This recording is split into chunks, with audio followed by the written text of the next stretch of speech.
Hello, everyone. Welcome to Coffee Tea, You and Me. This is Coach Powell coming to you live from my office.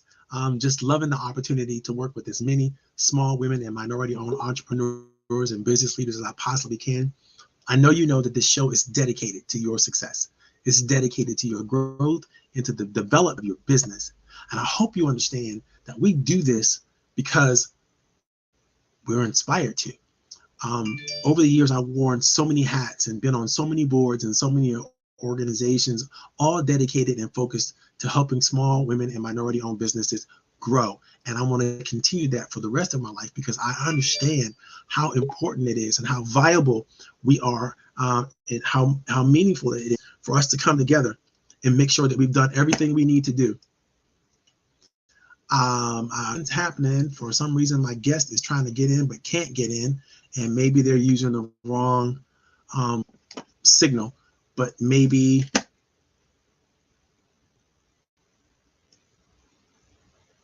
I may have sent him the wrong link. I have to send him another link. Hold on, guys, and just give me just a second and I will be right here. Yeah, we found him. We found him. We found him. He found us. We found each other. Indeed. Ladies and gentlemen, hi, Coach. Welcome to Coffee Tea. Today, I've got a special guest. Mr. Adam Pressman is going to be with us today. He's going to be sharing some wisdom and some insight as only Mr. Pressman can share to make sure that we know everything we need to know about the habits that we need to engage in and to become when it comes to our business development. Now, he's following up with the amazing Mr. Kevin Williams, who was here last week, who gave us basically 7 habits of highly effective entrepreneurs. But we're not going to bore you with that stuff. We're going to talk to Adam today about what he thinks the habits are. And then I'm going to back him up with some neuroscience and some understanding of what we think habits are, what we think habits are going to be. And I get a chance to introduce him. And I'm going to introduce him to you formally in just a little bit. But I wanted to give him a chance to just tell us, a little bit about himself and who he is, and why he thought to come to the show today. Adam, take it away. Well, I came to the show today because you asked me to.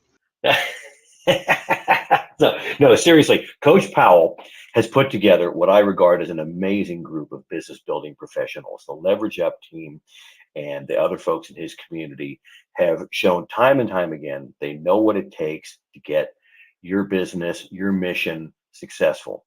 And it is just a treat to be able to be a part of this. I have made a career out of helping keep bad things from happening to good people. I started out in the security space for a number of reasons that are too long to go into here. I ended up being a business coach and business builder.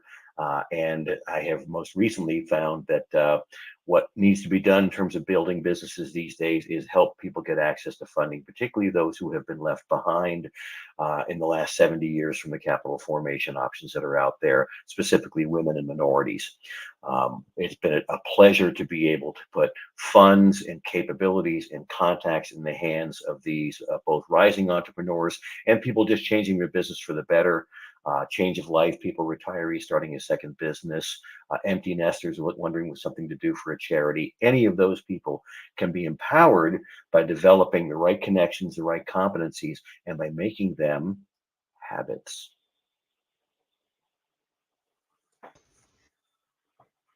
Awesome. As I told you guys, we are in for a tremendous show today.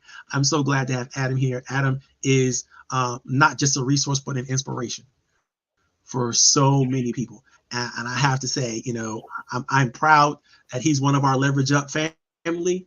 And I'm hoping that, I know for a fact we're going to create some amazing opportunities for people as we move forward in everything that we do. So thank you for being a partner, Adam. Thank you for being on the show today. I can't wait. After the show today, we're actually going to record a session called Inside the Business Mind, where we're going to take a deep dive with Adam over some things that he and I have discussed in the past, but it's going to be an amazing opportunity. So I can't tell you when it's going to air yet, but stay tuned and pay attention so when the opportunity comes, you need to jump on it. Okay, Adam, I'm going to put you backstage for just a little bit, then we'll bring you back in a little while. Great to see Adam coming on. It's just a great opportunity to have them. You guys know Coffee Tea with Me is a love of my heart. I try to make sure that every Friday I give you gold. I give you good people, good information, good things. And today we're in a series. We're in a series talking about all the things you need to put in place to make sure that your business is successful, not just this year, but every year afterwards. You have to have a good understanding and alignment between your vision, your mission, your goals, your task orientation or your habits, and your people. All of these things have to come together well in order for you not to just be successful, but to thrive. That's what we want you to do. We don't want you to just to have a couple of quick wins here and there. You win a contract, so what? You get an opportunity to do some things at a high level once in a while. So what? How do you sustain? How do you organize, move into legacy building? That's what we're all about. That's what we want to help you create, is the proper foundations that your business can not just be, but thrive. That's what's super important here. So many small businesses, they get started and they're out of business 5 or 6 years later, for whatever reasons, and a myriad of different reasons. But you need to be prepared to be in business and to stay in business and to grow in business, to really, really, really be successful, really, really leave a legacy, to create something that before you did not exist. So there's so many lessons and so many things that you have to learn, and learning how to control yourself, your habits, is those lessons. Like I said earlier, Kevin Williams talked about a lot of that on last week, and I came up with some ideas and some useful tools and thoughts. We're going to continue that same frame. And when we come back from the break, I'm going to have Adam introduce his thoughts on the kinds of habits that you need to have, and then I'm going to kick in with some of the research and some of the data that I've already uncovered and dealt with, and some of the documents that I've put together for you guys that'll be accessible to you. And we'll begin to really, really create some understanding. And the next week, we're going to close it out. We're going to finish up with habits, and then we're going to move into how do you develop the proper connections that you have to develop to grow. If you haven't already subscribed to the channel for Facebook or LinkedIn or YouTube, please do that. Make sure you give us a thumbs up. Make sure you like us. Make sure you follow up with us. If you have a question, a thought that you want to put in the chat, put it in the comment section. And if I can, I'll put it on the screen and I'll air it live. If you have some information you want to share about your business, whether it's just your address, your phone number, your website, whatever that is, put it in the chat and we'll make sure we take care of that for you. Same thing with you, Adam. If you got something you want to show out, you want to share to people out there, put that information in the private chat and I'll make sure that it gets broadcast for the world to see. Okay. We're going to take a quick little break and then we will come back after this message. I can find the message. There it is.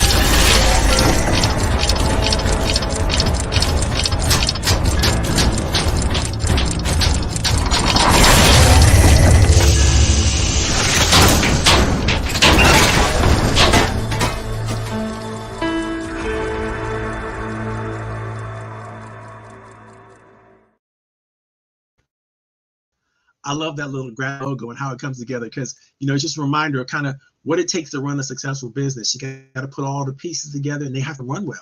They can't just put all the pieces together. They also have to fit and they have to run well and they have to be streamlined, and you have to be able to create the alignment that I talked to you about. And so I'm glad that my friend put that little commercial together for me, because I really like it. It really appeals to my nerdy side. But without further ado, I'm going to introduce to you a gentleman who really needs an introduction. I love this.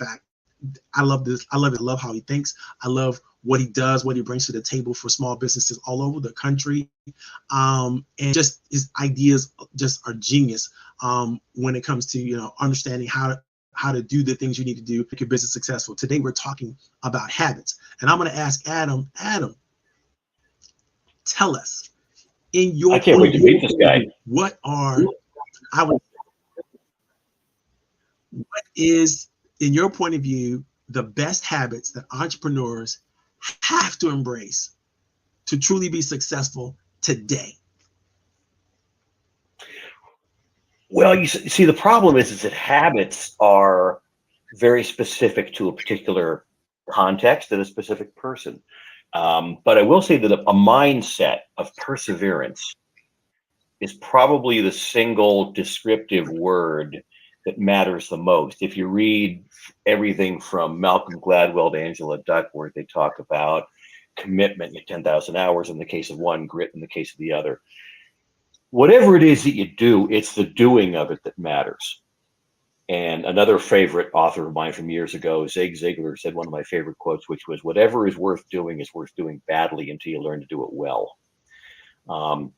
And I like quotes because they're little snippets of wisdom, but the neat thing about them is how many different people have kind of the same universal grasp on things, which is that simply sticking to it is what seems to be the difference between those who make it and those who don't, and those who do greatness and those who don't. One of the real confusing aspects about business planning is a lot of people will focus on goals, and we're still toward the beginning of the year, and a lot of people have New Year's resolutions and goals. And I have to remind you what James Clear says of Atomic Habits: winners and losers have the same goals. All the corpses on Mount Everest, we're trying to get up there. The issue is not so much that you don't have goals in place, it's that you don't have a system in place. And this the coach was just talking about, it needs to be somewhat automatic how you achieve success, because success is the floor, right? Greatness is the ceiling. Okay. So what we want to do is make sure that if we fail in whatever it is that we pursue, those big dreams we have, those inspirations and aspirations, if we fail, we land on a floor that is supported by the systems that keep our family fed, our income coming in, our worth in the marketplace intact, our bodies fit, and our minds sane and happy. So habits are unconscious manifestations of thought. In other words, you had to think about brushing your teeth when you were 3 and first, or 2, and first taught how to do it. But after a while, you don't have to think about it anymore. You had to think about putting the car in gear, turning the wheel, stepping on the brake when you were 15 or 16. And now you don't have to think about it anymore. So it's an important differentiator when a conscious effort becomes a habit. And I like to tell people that I'm coaching that we're going on a journey from unconscious or incompetence. In other words, you don't know what you need to know to get going, through conscious incompetence. That's usually when they call me. They know there's something that needs to be fixed, but they don't know what it is. Through conscious competence, by thinking you can drive the car, by thinking you can brush your teeth, by thinking you can solve whatever the business challenges there are, through the end state, which is unconscious competence. And the reason we want to make this unconscious is because we are a creative animal. And when we don't have to think about that which makes us successful, we are free to think about that which can make us great. When I talk to businesses about growth or about preparing themselves for an exit or an acquisition, I call a process called enfranchising, which actually means something else, about giving people the right to vote. But I love the term as it implies you're going to make a franchise out of what you do.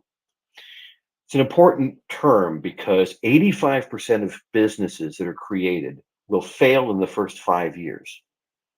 85% of franchises purchased by new franchise holders will succeed in that same period of time. What's the difference? Every process is laid out.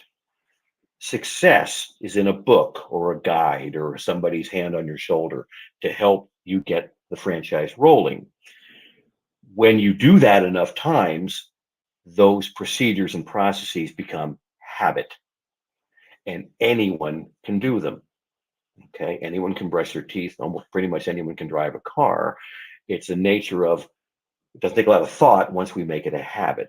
So let's bring that process internal. In anything you're seeking to do, contacting 4 customers on the phone or potential customers on the phone today to get a sale, build a way to make that a habit. So you don't have to think, what do I have to do to get my sales quota up today? Well, I know that if I have 4 meaningful conversations with people every day, the money, the quota will take care of itself. If I know I have to post on LinkedIn new content every week, I know if I write a paragraph a day, I'll have a blog-sized post by the end. So, and James Clear calls this process atomic habits, getting as small as you possibly can in that process so that the habit is easily obtainable. The part that keeps our habits going is a very old part of our brain. And it's so old, in fact, it doesn't even understand language. What it does understand is feeling. And so it's very important to use things like vision boards, positive reinforcement, having a great conversation with a friend or a spouse that supports what you're doing, so that when you accomplish the thing you're trying to make a habit, you get an emotional uplift, a shot of oxytocin. Coach is going to talk more about the neuroscience behind this, but I read a book about the brain every week because the brain is my workshop. And so I understand the chemistry and the capabilities that are required to take a process, break it into small pieces, make it automatic so that either you or to whom you delegate that process can easily understand it, make it their own, and perform it unconsciously. When you've done that, it becomes a system. And if that system is maintained, it'll never let you down. And then that provides that floor I mentioned. You will never drop below it because the strength of your systems are such to keep you from doing that. And then you can rise above that with the creative parts, the things you haven't thought of yet, to make yourself move up the ladder into greatness. In developing your systems, one of the things that's important to understand is we all have the exact same amount of time. We all have lots of activities and distractions. So the first question you must ask yourself is, what am I willing to sacrifice to accomplish my goal? You do have to have goals. What is that goal? What that goal is it? What's on your vision board? And you have to ask yourself, what am I willing to sacrifice to get what it is that I want? Because if you don't have an answer to that question, what you're sacrificing is what you want. When you've made that sacrifice, the next step is, what conditions do I have to put in place to make achieving my goal inevitable? I love that word. It's going to happen all by itself, no matter what.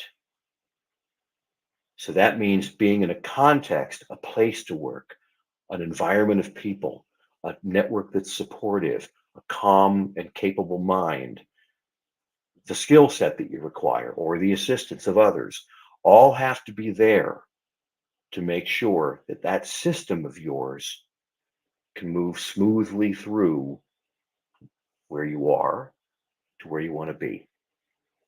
And I think if you do that and let habits therefore get to your success level, you will find awakening in you that which will take you to greatness. Awesome, awesome, awesome. As I knew you would be, of course you are. Two books I want to mention. You mentioned one, The Atomic Habit. I want to mention this book. This is The Power of Habit by Mr. Duhigg. If you can't see it, it's Charles Duhigg wrote this book. Amazing, amazing, amazing work. You know, another person, I think this guy actually was one of the authors of the what you mentioned already. B.J. Fogg wrote Tiny Habits, Small Changes That Change Everything. Super, super, super important that you kind of you can't just think of habits as something you do. Yes, they are something that you do, but there's something that you do often unconsciously. And so understanding how to bring consciousness to your habit formation is key to controlling the outcomes and creating the outcomes that you want to create, because your habits do in fact create your reality. You know, the things that you actually do create the possibilities for your existence today. Now, understand that there's a lot going on in our lives. And one of the greatest examples I could give you is I recently put together a puzzle.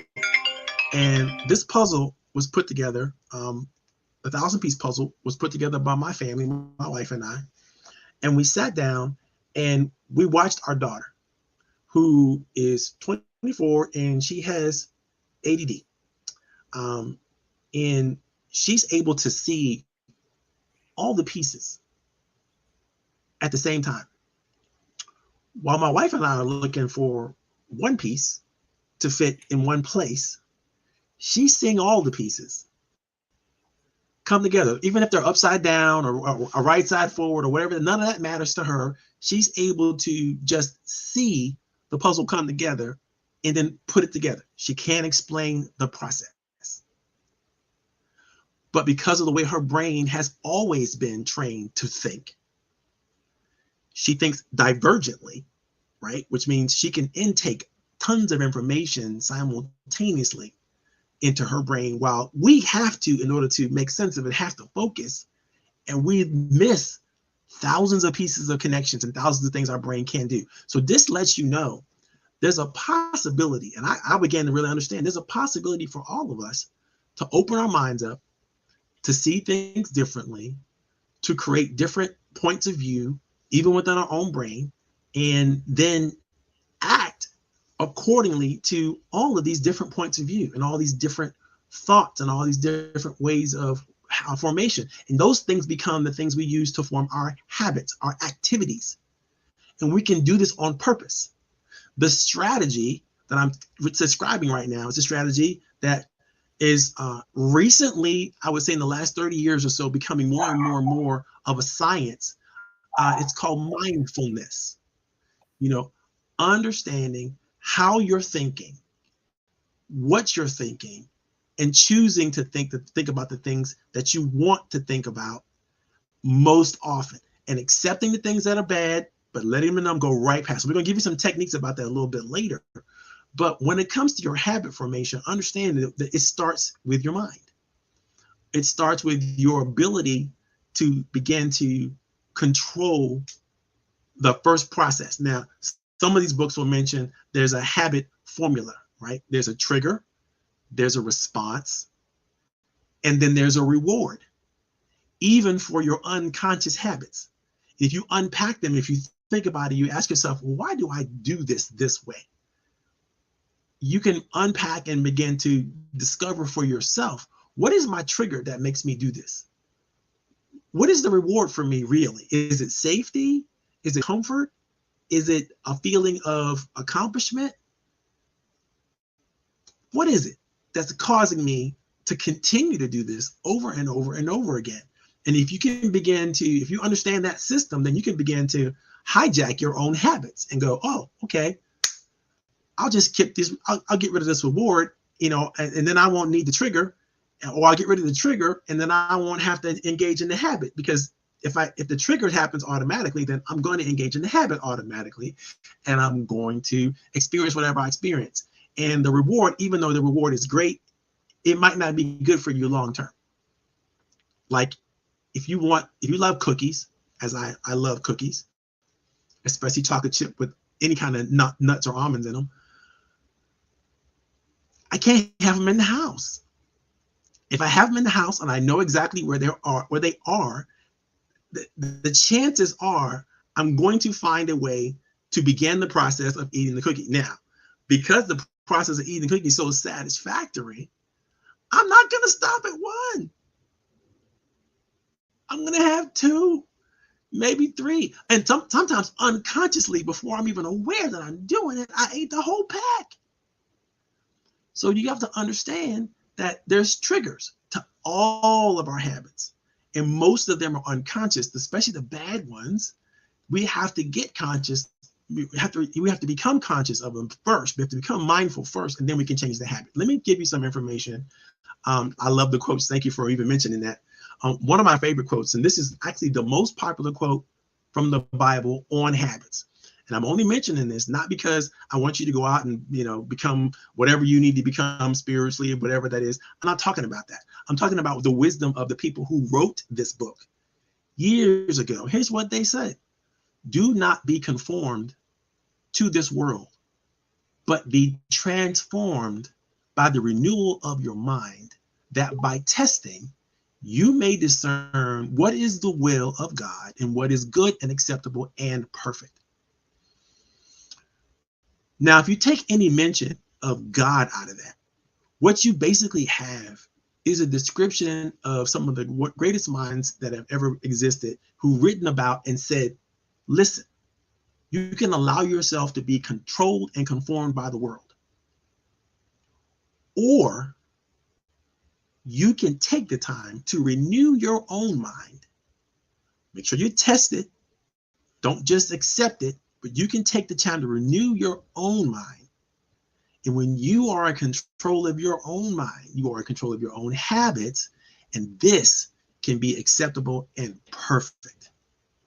Now, the pursuit of perfection, I believe, is something that we should all try to get to, knowing that we're not always going to get there. But I love that quote. I love that thought process because it reminds us that we are in control of the good and the bad of this thing. We don't have to be subject to the whims of the world. We don't have to subject to, our own desires and succumb to them. We could resist them and we could do things. And we're going to talk about some of the things you can do to change them. Gandhi said in his quote that I'm going to share with you something amazing that began to indicate to me that there's a magic recipe to this habit thing that people have known for centuries. We just don't apply it very well in today's reality. I would suggest there's a habit recipe in this quote that I'm about to share with you. Gandhi says some of the world's most prolific writers and thinkers have shared some wonderful thoughts on habits.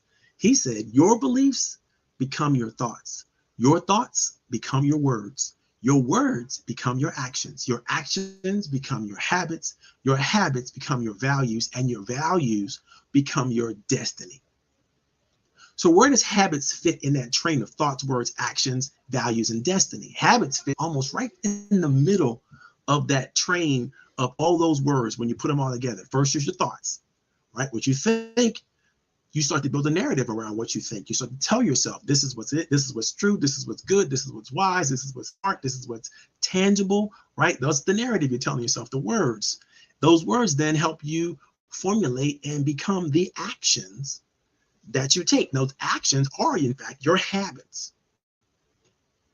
Now, if you're taking actions that validate the values that you have, those values, when you put them all together and you perform because of those values consistently, guess what?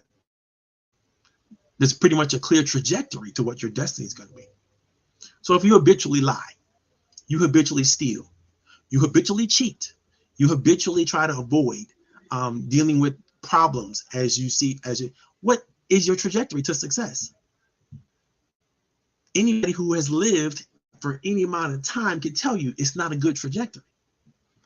But if your habit is to be honorable, if your habit is to be true, if your habit is to move in faith, if your habit is to love and be kind and be gentle with people that you find that you come in contact with, then you have a different trajectory. Now, I understand things happen. We become anger. We become fearful. We become shameful. We doubt. All these things that some of the great coaches and friends that I deal with, talk about all the time. Brene Brown talks about fear, shame, blame, and guilt all the time. And she's the genius in America's genius on these topics in terms of how we should regulate ourselves and deal with them. But there's so much that we can do. First, we have to understand what we're talking about. What are habits? Habits are your settled and regular tendencies or practices, and they're hard to give up. Once they're ingrained into your life, into your world, the longer they've been there, the more your brain has built basically not just memory, but instant access to whatever information it needs to have to act automatically. Adam already said it. He's your automatic pilot, your automatic governing system, the thing that happens automatically, and your body becomes conditioned. It becomes a part of your natural constitution. These are your habits. There's also need to understand the difference between habits and task orientation is this. Task orientation is more about your motivation. It's more about you understanding it and being able to understand the triggers that create the habits. What's your motivation? What is the thing that's making you even want to do the thing that perform the habit that you're performing? How do you have full command over your desire, over your motivation, over your will, right? Because if you can master that thing, guess what? You can become the master of yourself. and you can master a task if you keep training yourself, because you're going to keep, your mind is going to go all over the place, right? But the point is, if you are conscious and you are mindful of what you're doing, you can always move yourself back into the proper task orientation. And I'm going to talk to you about the last 10 benefits of good habits as designed by my friends at joyfulthroughitall.com. And they say that there are 10 great habits. First 10 great benefits to good habits, right? First, if you have good habits, you can replace your bad habits. That's benefit number one. Benefit number two, you can reach your goals better, faster, stronger, with more effectiveness than when you have bad habits, if you replace them with good habits. Number three, you can increase your productivity and your efficiency. Number four, you can be your best self. This one I love more than anything else. Because when you're walking in every day knowing that you're being your best self, the confidence boost that you give yourself is incredibly powerful. And when you show up in the world as a confident person, people read you as a competent person. And that becomes the brand that you carry around with you every single day. But you got to be in control of yourself in order to get there. Number five, improving your quality of life. Truly important. Number six, you will better your mood. It is hard to have a person who is generally experiencing and expressing good positive habits all day, every day. It's hard to turn them around because they're turned on by themselves. Others don't affect them. In fact, number seven says you get to boost your energy levels. How would you like to be turned on by yourself, for yourself all day? You know, moving at high levels, right? They call that you're getting in your mojo all the time, or you're always feeling in flow state, like Michael McChitney might say, right? You're always experiencing that high energy. You always experience why? Because the habits that you have are there. I'll tell you another personal example. You know, I got horrible knees. I got arthritic knees. I have no cartilage left in either one of my knees, and they've been trying to replace it for the last decade. But I understand that as long as I get on my recumbent bike and I work out every day, I have less pain and I can move around and do the things I need to do, and it doesn't affect me as badly as someone who's sedentary all the time. Because I strengthen those muscles in my legs, I'm having less knee pain because I'm having more synovial fluid going through my joints, and I'm supporting the strengthening. So this is all physics, right? But the reality is I'm using my body so that I don't lose my body. And this, again, keeps me having a high energy level, because if it hurts to get up and it hurts to move around, then you don't want to do those things. But if you exercise and you move and you stretch and you create, the resistance that you need to have to strengthen your muscles, even when your structure, your bones are not doing so well, your other body parts compensate for it and the pain is less and you can still function. Because then all about it, you got to be able to function, right? Number 8, bringing out the winner inside of you. And I totally believe this one. Inside of each and every one of us, there's a winner. There's gratitude. There is somebody who's had some level of privilege. And don't get me wrong, I'm not saying that, people haven't been oppressed and people haven't been downtrodden and people haven't been left behind. They have. But everyone, to a certain degree, has some level of privilege, because privilege is something that someone gives you because they love you, just because of the grace of themselves. And they could care less about who you are, what you've done. All they want to do is love on you. We've all had some level of that somewhere, somehow in our lives. And that privilege itself turns into something that you can rely on, something that you can believe in, something that you can have faith on. And that becomes a part that you can always turn around into something to be grateful for, something to be gratitude for, and to build on that to create the life that you want to create. So use your privilege, wherever that is, or whoever the privilege is, find it, think about it, assess it, and then see if you can leverage it. If you can't figure that out, come to the Leverage Up conference, and we'll tell you we'll show you how to leverage your privilege. All right. You can, because the winner inside of you, when you understand that winner inside of you, can number 9, which is the benefit of becoming a resource for others. Every one of us has some resource in excess. It might be our talent, it might be our treasure, it might be the time that we have that's in excess of what we need. Whatever that is, those resources can be valuable to someone else. Your job is literally to go find people who need the extra that you have and share it with them. And you'll find that you'll reach fulfillment a lot faster than people try to hoard stuff, try to control everything. Number 10, you can generate lifelong wellness habits.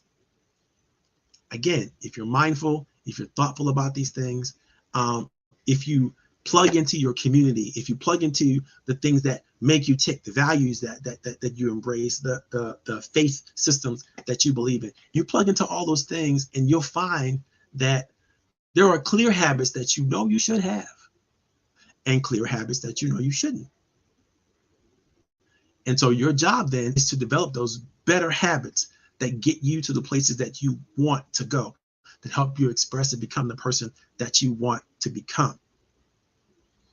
I got some good friends out there, guys. If you got a business, if you got some things that you want to share, feel free to put them in the chat. I got some thank yous and some attaboys. Miss Candace Habib says we all do things because there's a payoff. Exactly. She's super right about that. Our habits are built on those payoffs. Whether the payoffs are conscious or unconscious, there's something we like about us doing what we do, and we have to be careful about those things. Anything that we talked about, Adam, that inspires any other thoughts or ideas that maybe you have generated? What a fantastic list, first of all, Coach. Yeah, absolutely. One of the things that people don't often grasp right away, because they think of habits as things we do with our hands, feet, and mouth, and certainly that's a big part of them. But attitude is a habit of thought. Mm-hmm. So a number of the things in the top 10 are oriented around mindfulness and understanding your mind. One little strategy that I use in my coaching practice, and I suspect you do the same, is, people are saying there's a lot of stuff going on here. How do I take some action? Again, hands, feet, and mouth. A daily journal is where we probably mostly start. I've had people write down every 15 minutes of their life when they get, because they write down what they did, because what they did was a product of what they thought, very likely, and they can take a look at a week or two of that. It doesn't have to be a year. I would say a month would be an amazing amount, a lot of data. You'll see when you were down, what you were doing, when you were up, what you were doing. If at the same time every day you're taking a walk, that's a pointer that you need to exercise at that point in time of day. And stacking habits, let's see, if you know you're going to take a walk, or you let walk the dog, well then jog with him or something at the same time. Add another habit to that. Both small habits and atomic habits use the same idea of habit stacking. If you get up to get a cup of coffee, this is a time to maybe do a couple of quick walks on the treadmill while it's brewing. Those kinds of things. So it's all about training your brain as well as your body. To make a system that will never fail you. Okay. Athletes, they ride, they run, they do push-ups in the rain, right? But don't beat yourself up about it. If you miss one day, you just tell yourself, I am the sort of person who chooses not to miss more than 2 days of a workout. I am the sort of person who chooses not to eat the whole box of cookies. Never you shouldn't do that. It's I'm the sort of person who chooses. One of the things on my desktop says, how would the person I long to be acting right now? Am I proud of what I'm doing right now? Okay, our brain is designed to handle stories and questions and answers really well. So asking yourself a question comes up with a great answer. I used to be a great believer in affirmations. I'm a great salesman. I'm a great leader. Now I ask myself, why am I a great salesman? And boom, a zillion things pop into my head to answer that question. That's what way the brains work. Why am I a great singer in my band? A bunch of things come up, So the other thing that I have on there, this is really important. We've thrown a lot of books and quotes and other things at you, and this very notion of you being here and listening passively to two coaches run their mouths. The important question to ask yourself: do I actually need more information, or do I simply need to act on the information I already have? Spend the life You spend your Okay, life before you keep going, thinking about how to do this. I got Adam. I got to stop you because this is just you're dropping nuggets of wisdom here. You're dropping gold here, and I want people to recognize this. Adam just shared with you guys what happens when you actually get control of your habits. You can create synergy and stack the habits. Let me just say this again so that you understand it. The more you take the time to become mindful of exactly what you're doing and ask yourself why you're doing the things that you're doing, the more you become controlled, the more you can begin to think consciously about doing things because that's those things you want to do. Now, the more you get control of those things, the more you can begin again to analyze them, the more energy you have to figure out how to become more efficient in them. And one of those levels of efficiency that Adam just mentioned to you is to create synergy by mixing the positive habits. Think of it almost like a positive habit gumbo. You know, if you were to be able to say, let me just get my best habits and throw them all together in one big magic mumbo sauce, right? And then all of a sudden, then you could just go, like, what? This is magic time. So at 3 o'clock every day, I'm gonna do my magic time. Whatever the best time of the day is, works for you, right? Then you got an hour where you just like cranking out the magic.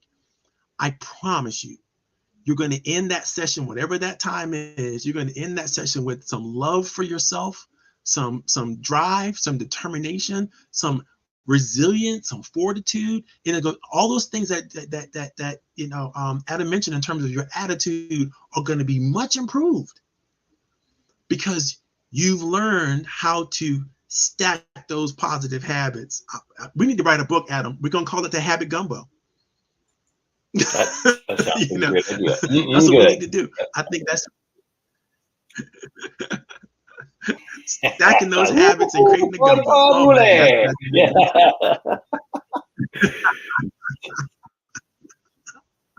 So anyway, anything else you want to share with us, Adam, before we call the party to a close?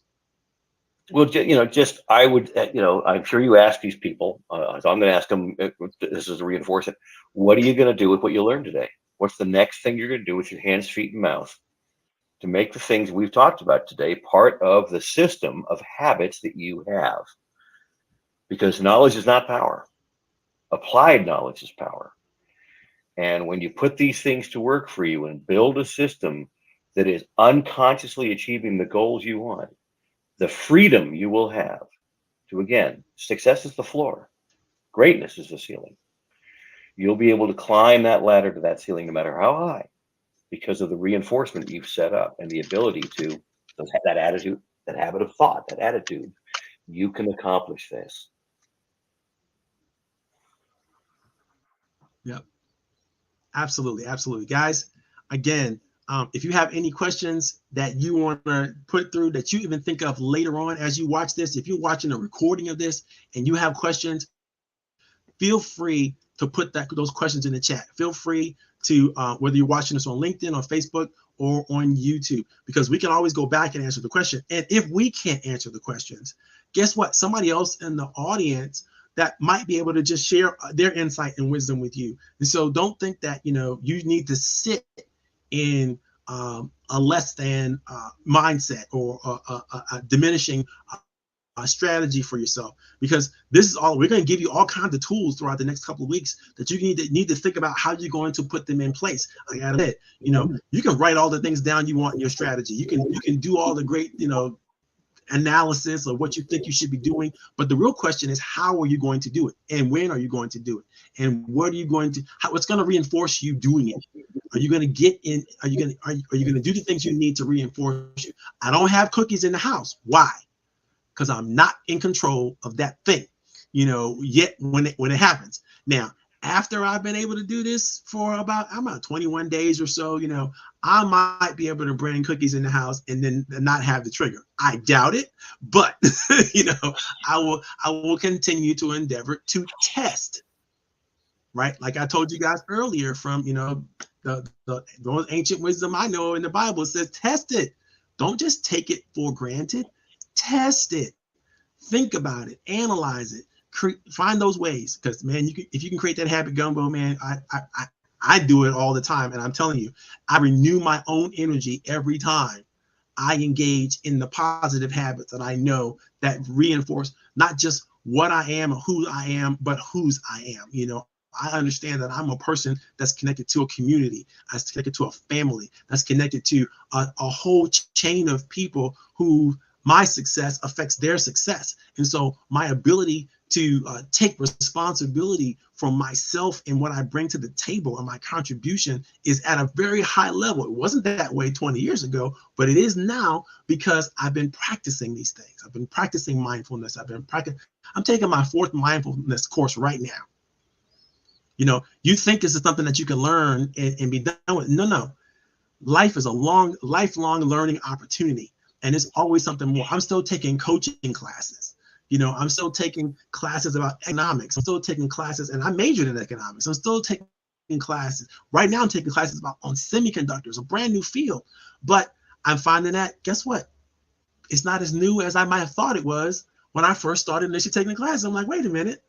I learned this in physics a long time ago. But guess what? I still have it. It's still in there. I just need to pull it back to consciousness, right? And create habits around it. And now all of a sudden I can master it. So this is true for all of us. I'm not unique and special. You know, I'm not super talented or super bright like Adam, but you know, I endeavor to continue the effort of trying. Don't sell yourself short. Hey, listen, we got Adam, a great if comment. you don't have any last words. We had a great comment from Candace Habib that points out something important. She says, must execute no matter how uncomfortable. One of the things you'll hear about from people, and it's always long after they became successful in their field, is I followed my passion. It's crap. There was big chunks of time when that actor, that basketball player, that movie, that politician hated it, but they were good at it. So I ask people to think about their craft and do it. And when it's pouring outside and you're a runner, or when you have no resources and you're an artist, or you don't have the guitar and you're a musician, you'll find a way to do your craft, what you're good at. Do what you're good at. The passion will take care of itself. Oh yes, it will.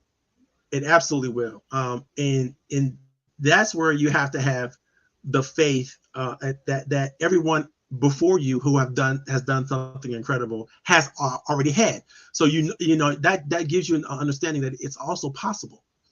You know, human beings have done amazing things throughout the course of time and history, and so we have the same capacity that Einstein had. We have the same capacity that Thoreau had. We have the same capacity, you know, that some of the greatest thinkers and some of the greatest achievers in the history. You know, why can't I be just as smart as Pythagoras? Yes, I can. You know, and that's the thing that I think I always ask my clients a lot of times, you know, when they're talking about their profession or whatever the occupation is, it's like, you know, do you want, and I ask them quite frankly, do you want to be one of the best that's ever lived at what you do? And if you don't, that's fine. But what is it that you want to be the best at, whatever it is? You know, because it might be a hobby you have. It might be, you know, it might not be your profession. You know, if it is your profession, lucky you that you get to do the thing you love doing, you know, because most people don't. But find the thing that you do love doing and figure out how you can use whatever you're using right now to do it at a high level. Because if not, then, you know, your passions and your fulfillment is going to be greatly diminished.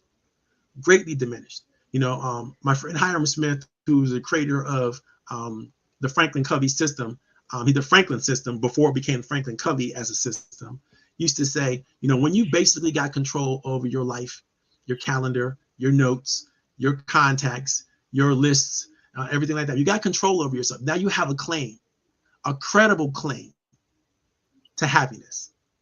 But when you don't have control over what you're doing and why you're doing, how you're doing it, when you're doing it, maybe you don't have a credible claim to joy, fulfillment, happiness, all the things that make life worth living. because you're not living on purpose. You're living kind of by accident. And you might be happy now, but I gotta tell you, crash and burn is coming. It's coming at some point, and you have to live through it. You're gonna have to learn how to be resilient if you have no practice. Or you advocate that responsibility to someone else. Yeah. That gives, in fact, that makes me think of one thing that we talked about a lot of times when it comes to this social media thing. Earlier on, so many people try to use social media as another form of marketing, like another form of media or advertising. And they really miss the mark, because the first word in social media is social. This is an opportunity to connect. This is an opportunity to share what's in you with what's in others. And in doing so, elevate both of you. Instead of figuring out, or all of us, right? The crowd can work, right? It works better, and what you do, Adam, and what you've discovered in these crowd systems and crowdfunding opportunities is really that we all get to play in the success of each other if we think of this correctly. This is what crowdsourcing, crowdfunding, crowd opportunities are all about. It's about everybody coming together to play. But now, when you allow selfishness and greed to get in front of what's best for the crowd, then that's something that you can't hold on to, because you're not going to be able to keep that success. There's so many people, and I won't mention any names or former presidents or anything, who, you can't keep the success that you didn't earn rightfully. You just can't. The system doesn't work that way. If you don't understand that, if you didn't rightfully earn it, you're not going to be able to keep it. There's another book I'm reading called The Earned Life. This is an incredible book. But Jesus, just so many things for you guys to talk about, to learn. I hope you guys had a good time. We're getting to the close of our session today. I'm going to say goodbye to Adam as I close things out. Thank you so very much, Adam. Stay in the backstage for a second, because we got to come back and record our next thing, but I got to make sure I get the links right and all that kind of stuff, so don't go anywhere. Adam and I are going to have a great session. We're going to do it inside the business mind of Adam Pressman, and I'm going to ask him some deep penetrating questions. You guys are going to love what comes out of this, so pay attention to our next couple live episodes, because as I do this, I'm probably going to broadcast Adam's session, or maybe it depends, because Adam's pretty good. I may have to broadcast Adam's stuff, I don't know, 20 times. I've never done that before, but it's so good. He's such a precious mind, and I just love having him around. And so I got a feeling that we're going to get into some deep, meaningful stuff. Thank you all for coming. Thank you all for paying attention. Candace, Jim, Sean, everybody out there. I see you, Coach James Buns, my boy. I'm so glad that you tuned in. I thank you. I got to get you back on the show, man. You got to stop being in the audience. I got to put you on Front Street, because she's another one of those great coaches out there. Again, a great mind. If you get a chance to work with Coach Bonds, definitely do so. He's just a super amazing talent. Okay. All right. This is Coffee Tea, You and Me, guys. We do this every week. Do this for the benefit of the small women and minority-owned communities. I know it's lonely out there. I know you don't always have the best people to surround yourself with. You don't always have the time to do this kind of personal development and professional development, but you should be taking the time. And so I make it easy for you. Here's the show. Here's the information. If you need anything, my number's on the screen. Don't hesitate to call me. Don't hesitate to, send email, whatever it is you need to do, reach out. And if I don't reach out to you, bug me. I'm giving you permission. Don't have a question that goes unanswered. You don't have, I'm giving you the rights. I know anybody you need to know, I can connect you, not a problem, but you got to ask, you got to get engaged. You got to try. All right. God loves you. I love you too. And we are out of here. Thank you guys so much. And then this broadcast.